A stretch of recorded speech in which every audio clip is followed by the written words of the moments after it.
Chers téléspectateurs, bonjour et bienvenue dans cette nouvelle édition de notre programme Autour du monde concernant l'Afrique. Et aujourd'hui, nous allons parler du dénouement de la crise gambienne. Mais avant cela, allons voir ce qui se passe.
Des soldats ouest-africains ont fait leur entrée dans Banjul, capitale de la Gambie, dimanche. Ils doivent sécuriser la ville en vue de l'arrivée du président Adama Barrow après le départ de Yahya Jammeh, qui dirigeait le pays depuis 1994. Jammeh et son imposante suite se sont envolés pour Malabo, capitale de la Guinée équatoriale. Ce départ a pu se faire suite à un accord endossé par l'organisation ouest-africaine CEDEAO. Un commentaire signé Dalia Karam. Les Nigérians ont fait leur entrée dimanche à Banjul, la capitale gambienne, au lendemain du départ de l'ex-président Yahya Jammeh, parti en exil samedi vers Malabo, capitale de la Guinée équatoriale. Les militaires dont l'intervention a reçu l'aval de la communauté économique des États d'Afrique de l'Ouest, la CEDEAO, ont été salués par une foule en liesse. L'objectif qui leur a été assigné est de sécuriser le pays pour permettre à Adama Barrow, élu en décembre, de s'installer au pouvoir. Le départ en exil de Yahya Jammeh a mis fin à des semaines de blocage politique. Adama Barrow a prêté serment jeudi, jour de l'expiration du mandat de Jammeh à l'ambassade de Gambie à Dakar. L'accord qui a abouti au départ du pouvoir et à l'exil de Yahya Jammeh a été négocié dans la dernière ligne droite par les présidents de Guinée-Conakry, Alpha Condé, et de Mauritanie, Mohamed Ould Abdelaziz. Tous deux ont été mandatés par la communauté économique des États de l'Afrique de l'Ouest, la CEDEAO. Les grandes lignes de l'accord stipulent qu'Yahya Jammeh obtient le statut d'ancien chef de l'État. En clair, il conserve un certain nombre d'avantages en nature et un salaire. La CEDEAO et les Nations Unies assurent également que sa sécurité à lui et à sa famille sera respectée. Les médiateurs appellent d'ailleurs le futur gouvernement à prendre des mesures pour garantir qu'il n'y ait pas d'intimidation, de harcèlement ou de chasse aux sorcières contre les anciens membres du régime Jammeh. Un travail de réconciliation nationale doit également être engagé. Enfin, le président sortant a obtenu la protection de ses biens en Gambie, comme ceux de sa famille et de ses collaborateurs. Pour ce qui est de son exil, il est qualifié de temporaire dans l'accord. L'ex-président pourra revenir en Gambie quand il le souhaitera. Selon des sources Radio France Internationale, c'est un point important pour que Yahya Jammeh accepte de quitter ses fonctions et le pays. Cependant, la CEDEAO a aussi été ferme sur un point, à savoir que ces garanties de sécurité ne veulent pas dire qu'il y aura une amnistie pour l'ancien président gambien. Il peut y avoir des plaintes émises contre lui, assure le président de la commission de la CEDEAO, Marcel Alain de Souza. Personne ne peut et ne veut garantir une amnistie, insiste une autre source proche de la médiation. Après avoir quitté Banjul en compagnie du président guinéen, le président gambien déchu a effectué une brève escale sur l'aéroport de Guinée-Conakry avant de s'envoler pour Malabo, capitale de la Guinée équatoriale.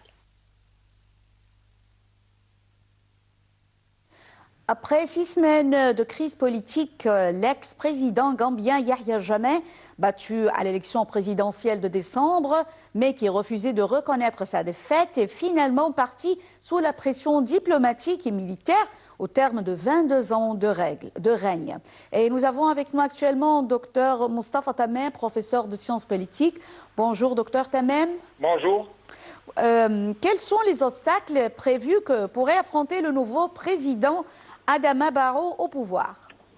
Moi, je pense que la pas qu'on a pris au Gabon, c'est très, très important pour avoir la stabilité du pays africain et de la continent africain en total.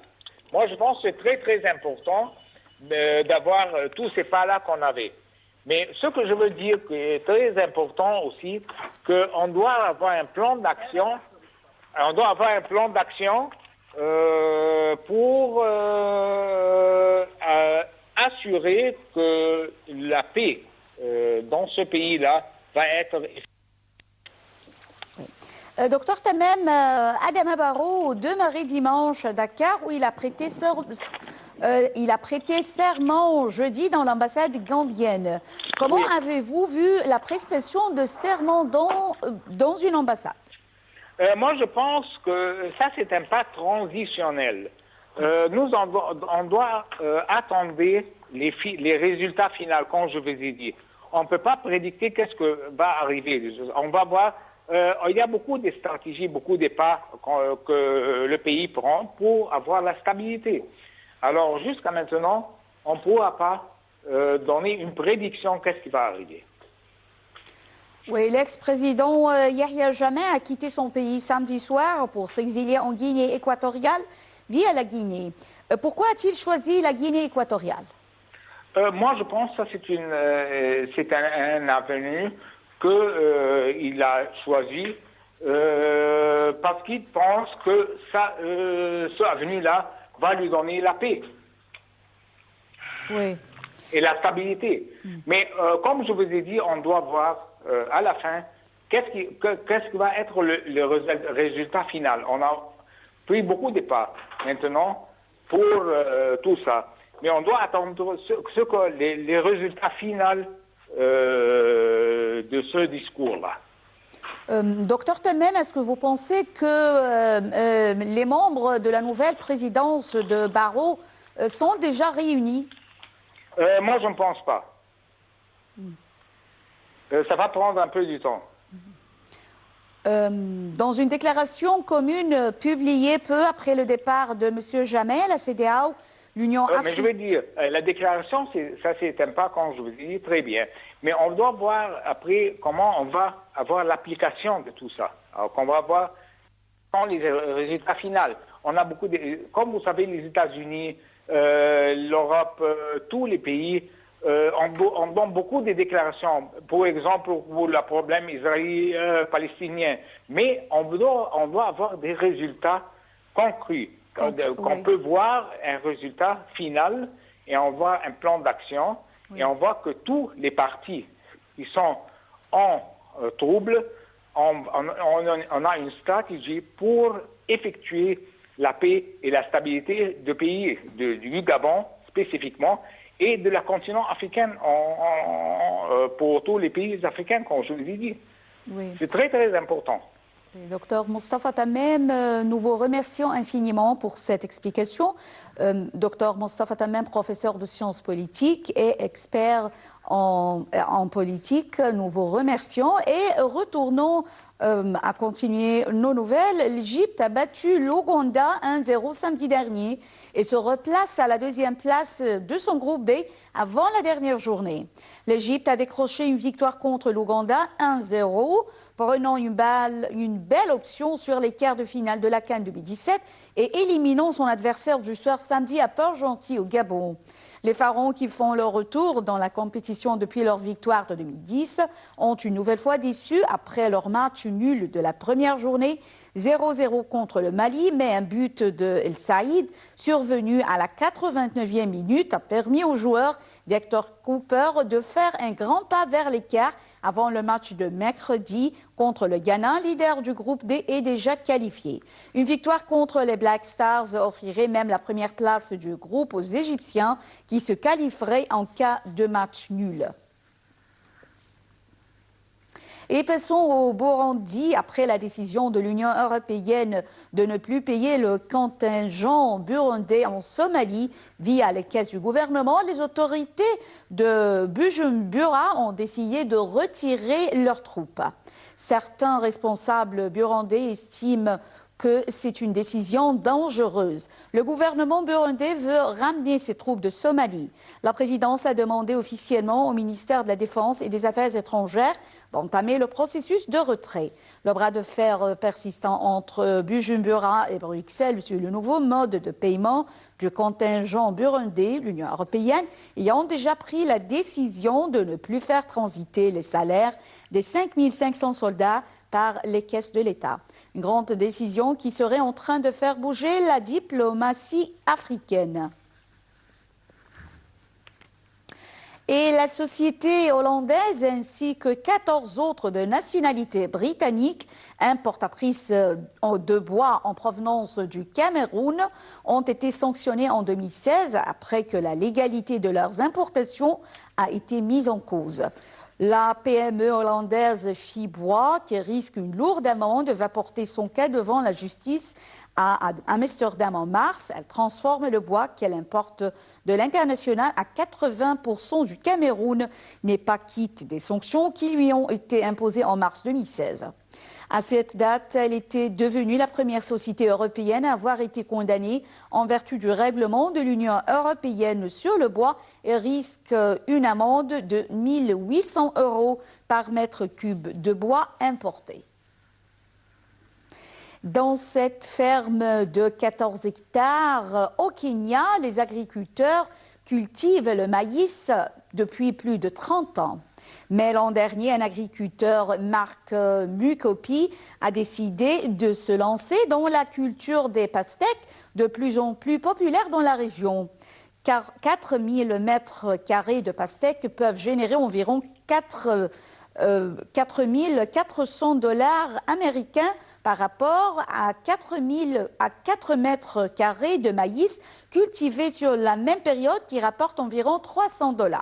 La récolte était bonne en dépit du mauvais temps, même si les pluies ne sont pas venues comme prévu. Nous avons eu très peu de pluie, contrairement à ce que nous espérions. C'est ce qu'a déclaré l'agriculteur.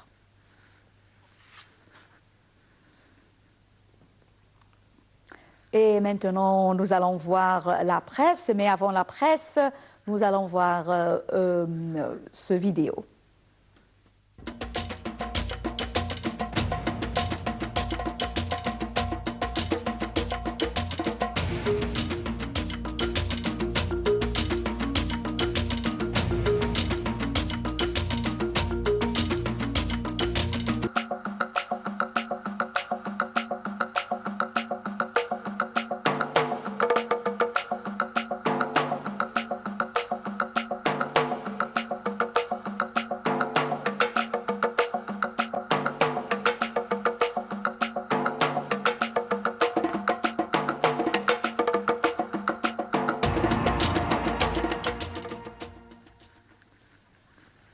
Et nous commençons notre presse africaine avec le quotidien français La Croix qui titre « Le Burundi vote une loi pour mieux contrôler les organisations internationales ». L'Assemblée nationale du Burundi a adopté vendredi 23 décembre un projet de loi qui doit permettre au gouvernement de mettre fin au désordre et la confusion dans le domaine des organisations internationales en imposant un contrôle strict de leurs finances et projets.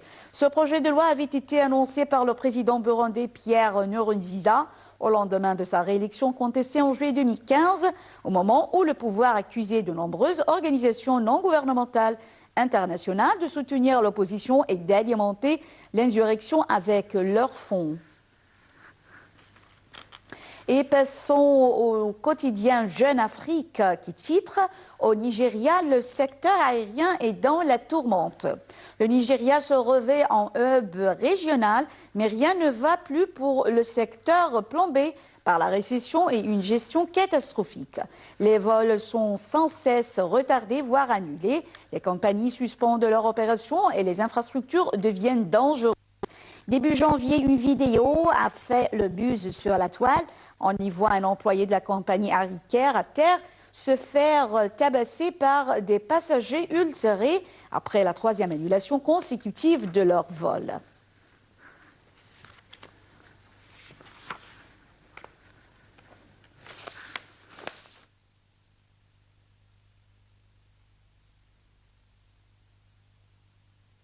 Et continuons avec Africa News, d'où nous avons tiré cette nouvelle. Cannes 2017, l'Égyptien Al-Hadari, 44 ans, est le joueur le plus âgé. Le gardien Assam Al-Hadari, un monument de la sélection égyptienne, est devenu à 44 ans le joueur le plus âgé à disputer une phase finale de la Coupe d'Afrique des Nations après son entrée en jeu contre le Mali mardi à Port-Gentil. Al-Hadari, qui a soufflé ses 44 bougies dimanche, efface des tablettes son compatriote Hossam Hassan, qui n'avait que 39 ans, 5 mois et 24 jours quand il avait établi le précédent record en 2006. Au coup d'envoi, il est entré en jeu à la 25e minute après la blessure du titulaire Ahmad El Shennaoui. Avec les Pharaons, Assam Al-Hadari a remporté 4 CAN 1998, 2006, 2008 et 2010.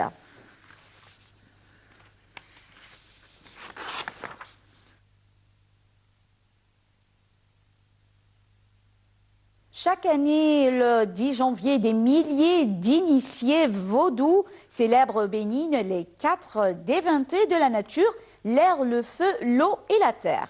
Venus d'Afrique, des Antilles, d'Europe ou des États-Unis, c'est sur la plage de la Porte du Non-Retour à Quetta que les adeptes du culte se recueillent. Le vaudou est certes un culte ancestral, mais il n'a pas toujours eu bonne réputation. Accusé d'être de la sorcellerie, le vaudou a été réprimé pendant des décennies au Bénin avant l'institution d'une fête nationale en 1993. Il y a une semaine, les autorités du Zimbabwe interdisaient les activités des vendeurs de rue dans la capitale Harare. Décision prise après une montée en force de la fièvre typhoïde. Un commentaire signé Shamsenemi.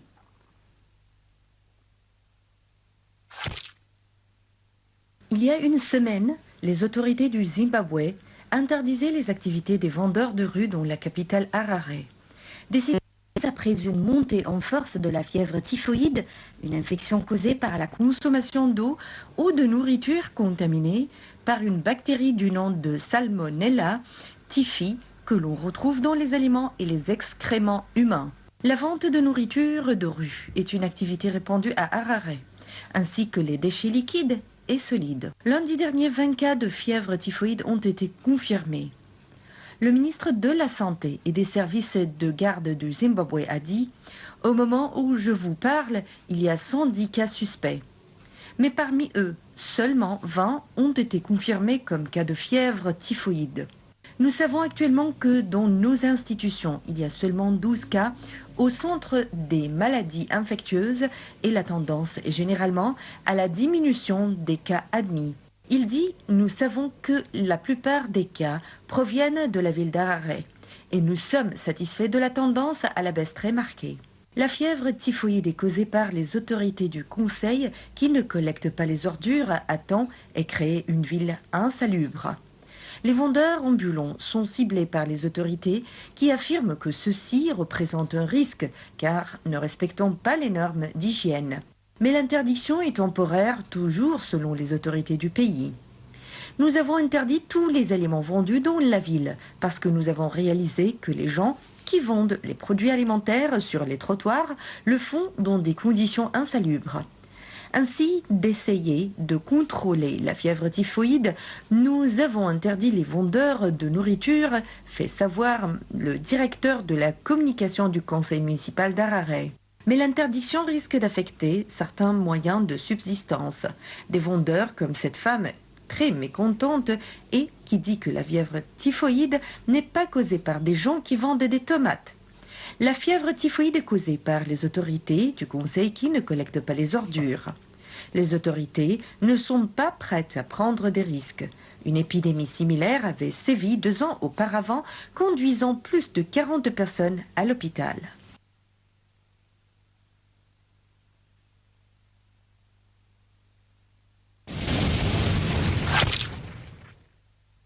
Et maintenant, nous allons voir ensemble un nouveau plat du Sénégal et j'espère que ce plat va vous faire plaisir.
J'espère que cette édition de notre programme Autour du monde vous a plu et rendez-vous la semaine prochaine.